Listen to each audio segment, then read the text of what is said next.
Ayan, good morning sa lahat, no? So, ayun or yung soon to be IMD, Ma'am Jo. So, ang wins ko naman kahapon, no? Kahit masungit na panahon. So, online ako kahapon, marami akong kausap kahapon. Binalikan ko yung mga frontline ko, no? Ng mga na-expire na natutulog na. So, kumusta ko sila, no? So, may isa ako doon na ang concern niya active ito, kababalik lang na mura daw, may bibili sa kanyang product. Kaya lang, yung customer niya may mabibili daw na mura na 1.6 o 1.5 lang yon. So, parang gusto kong maawa kasi, sir, sabi sa akin, bibigyan ko ba ng discount? Sabi ko sa kanya, ano yung ipagmamalaki natin sa sarili natin? Kung tayo muna ay sa simula pa lang, mamaliin na natin. So, dahil kababalik mo lang at kahit hindi ka kababalik, as apply, ano ang dapat kong ituro sa'yo? So, alam na niya.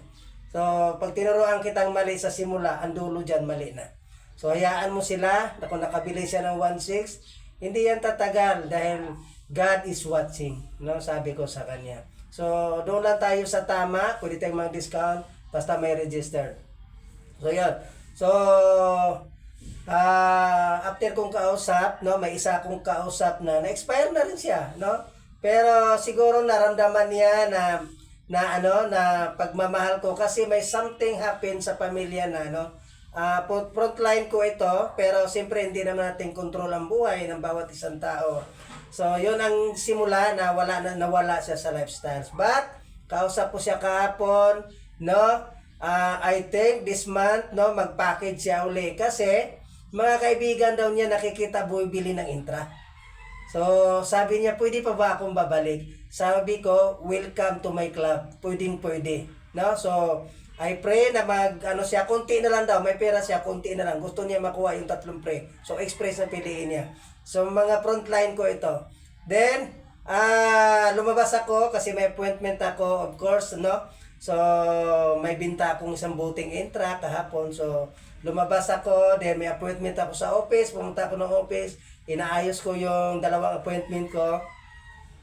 Then pag uwi ko, no, so while nagde-drive ako, napapalo up ako, alam nyo, meron akong, hindi naman to normal, ginagamit ko ito, sabi ko sa kausap ko, magkano yung income mo ngayon, kumusta ka na, ang sabi niya, ganito lang minimum, what if, meron akong i-recommend sa'yo na yung income mo ngayon, pwedeng madoble, mayroong pwedeng matriple, may tao akong ipakilala sa'yo na pwedeng makatulong sa'yo na lalaki ang income mo, interesado ka ba?